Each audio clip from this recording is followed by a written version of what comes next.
We say no. Racism has got to go. We say no. We say no. Racism. I'm very concerned because of my son being a black male growing up in this city.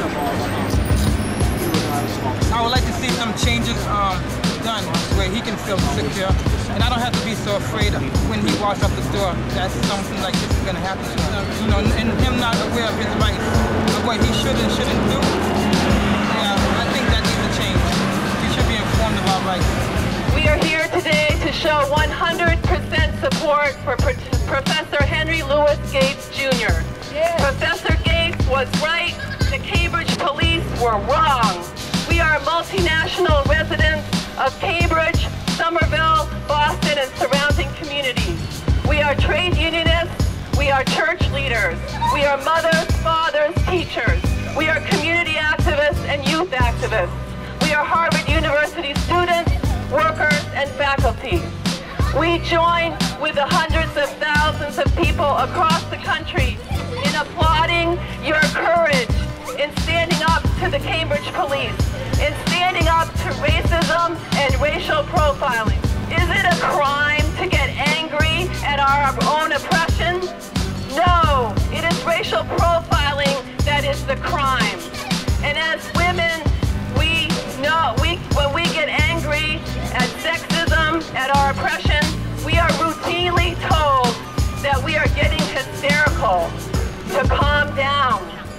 Professor Gates was arrested because he stood up against racism. He stood up against the police, and he refused to be submissive and to go quietly. And in so doing, Professor Gates took a stand for the 32 million people who were racially profiled in the U.S. in 1 year. Around Boston, they have something like a town meeting. In the town meetings, the governor goes around to all the communities and asks the people in the communities, what is their problem, what is their case. But yet and still, we have a community meeting at the Chevron Center in Roxbury. We have no media. No media shows up to that. Now what is that? If we had someone killed in the street, police dogging somebody like they're doing over in Roxbury now for overkind, they're dogging people in the street over there now, they would be there, you know? So this is what has to happen. We tell the people in the community, just dial 911 and hang up, and the police will be there in 2 seconds. That's how we have to get them to respond. But other than that, they strip searching people in the street.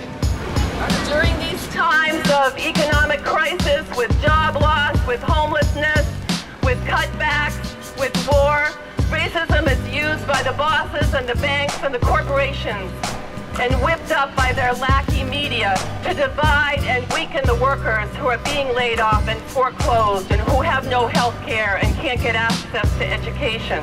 Racism is their favorite weapon to use to divide and conquer. And if you read the Boston Globe comments, the Herald, you understand that the law enforcement in this country, around the nation, in this state, in Cambridge, are really exhibit behaviors that are not acceptable. The most outrageous thing was demanding that President Obama and Governor Patrick apologize for saying what was clear and obvious, that racial profiling is an epidemic in this country and that the Cambridge police were wrong in what they did.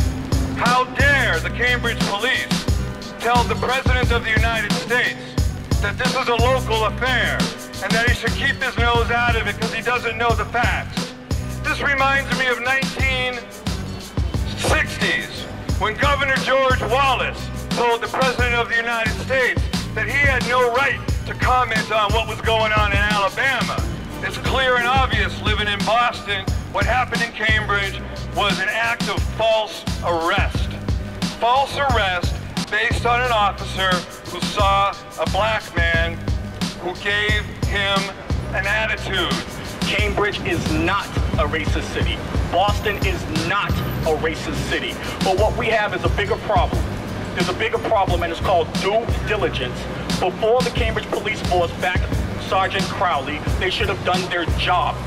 It's okay to have one bad apple. You take care of that bad apple and you get rid of it. What you do not do is back that bad apple before you do your due diligence. And that's where this problem snowballs.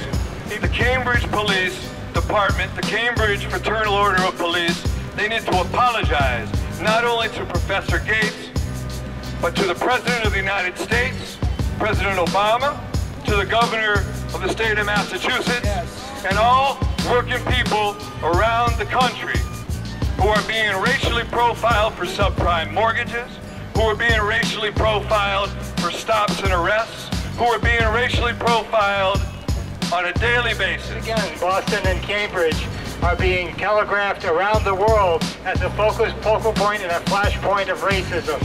And it requires every progressive person, particularly white people, to come out and say, this is wrong. We do not support racial profiling. We do not support the vilification of black people. It's plantation mentality. If you have a black man living in Harvard Square and that is not believable just because he's black, and you know, he's treated as though it was criminal for him to be in his own house. One Sunday they came to my house, they came to the apartment I live in, and they was looking for this guy, which they couldn't find. He was a Spanish guy.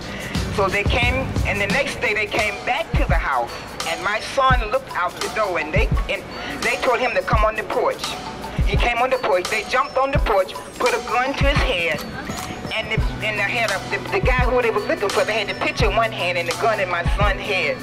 And my husband came out there, and we all witnessed it, and we filed a complaint, but what they said, it was justified. So we are here to demand apology from the Cambridge Police Department and also for Sergeant to not to do again what he did. It's wrong, it's not acceptable. If we're going to build a community, we ought to talk and know your neighbors and know your people. We are calling for a national investigation into racial profiling. It's not just about this individual case and apologies. It's about the systematic way in which law enforcement targets people of color in this country day in and day out.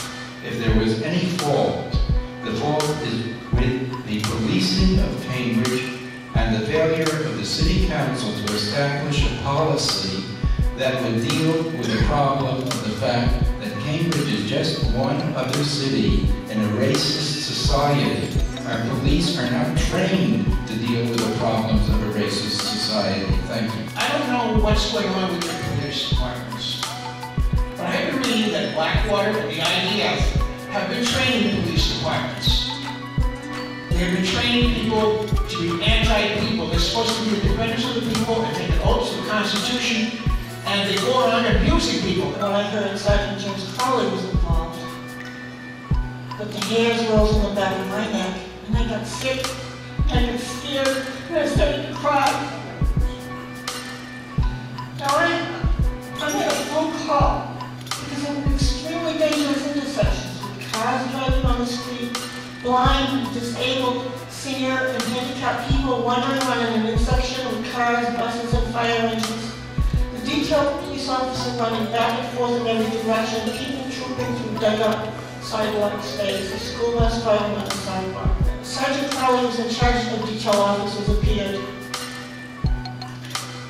And the first thing he did was lie about Mass State Safety Code.